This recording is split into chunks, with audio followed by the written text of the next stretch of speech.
Good morning and welcome back. I'm Josh Robertson. Let's get back over to Gard now with a look at your Weather Authority forecast as you're getting ready to start your weekend off. The sun is beating down out there, Hannah, but it actually doesn't feel as bad as you would think it would this time of year. Yeah, typically in the summertime we have that heat early on because of the humidity. It feels really muggy in the mornings. We haven't really felt that through much of this week, and it's no different today. We still have some dry air out there. You can see the waves crashing into the lakefront. We have this wind coming from the northeast and dry air filtering in behind that because it's continental. So it's coming from inland where we do have that drier dew point.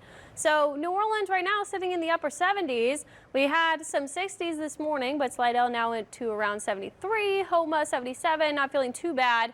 And look at these dew points in the 60s on the North Shore. We even have some 50s just up to the north. So that really lowered our dew points even from yesterday. So we did have a tinge of that humidity back yesterday.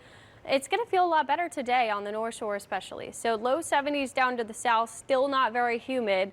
A good feel for your Saturday. So get out there, enjoy it. It's going to be a little breezy too. You can see that northeast breeze around 15 miles per hour at its peak.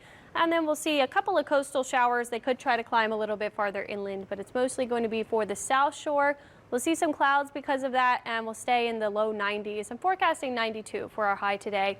I do think it could be a little bit higher on the North Shore because you will see more sunshine. Not going to see those clouds that far north. So maybe to 94 on the North Shore.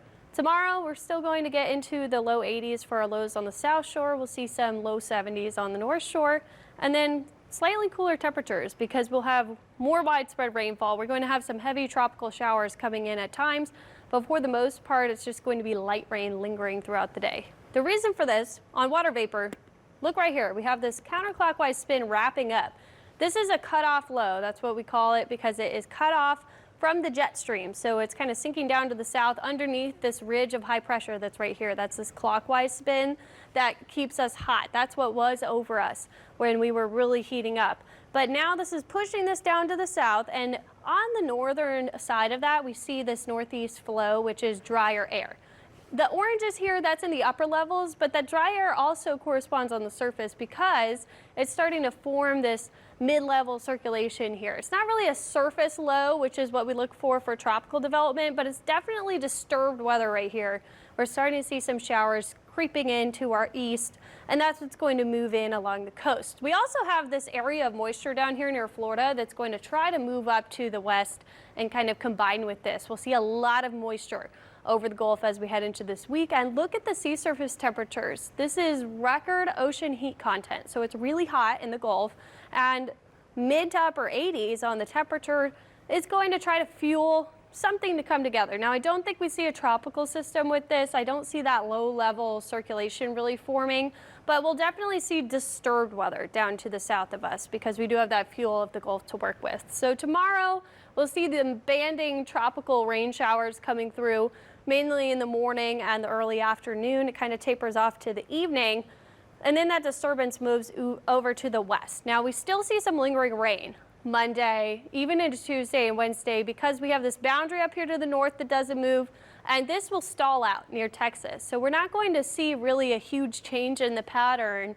except for those winds will lighten up a little bit as that system kind of moves away. So tomorrow, my main concern is going to be isolated heavy downpours. We could see some areas with 2 to 4 inches quickly. That could lead to flooding concerns, so we'll keep a close eye on that as we head into your Sunday. But it's mostly just going to reintroduce those rain chances, mainly for the South Shore. A lot of this is going to be coastal because you can see the tropical moisture just pooled down there over the Gulf. It lasts all week, so I'm increasing the rain chances once we get past about Tuesday into Wednesday, Thursday, Friday. We keep that pool of tropical moisture, and we don't really have that directing flow of the upper levels, so we could see some of that trying to move inland each day. But we need rain, so this isn't bad news. We definitely could use a little bit of rain for the month. We're almost 5 inches below where we're supposed to be. It also will keep the temperatures down. We have that easterly wind. We don't have high pressure over us. We'll be around average. Our average is 91 for this time of year. Now, looking at the tropics, no tropical activity expected in the next 7 days. But as we head toward Labor Day, I think that's when we'll have to watch for things kind of starting to become active again. It has been really quiet though for August. We've only had 5 named systems. If you look at August last year, man, we had a lot of storms. Same with September. So we have a ways to go in this season still, and most of those predictions are for above normal. But so far, we've been average with the number of storms that we've been putting out. So we'll keep a close eye on that. Our forecast for this week, we have a lot of tropical moisture down there. I just don't think we'll have the ingredients for anything to really come together homegrown.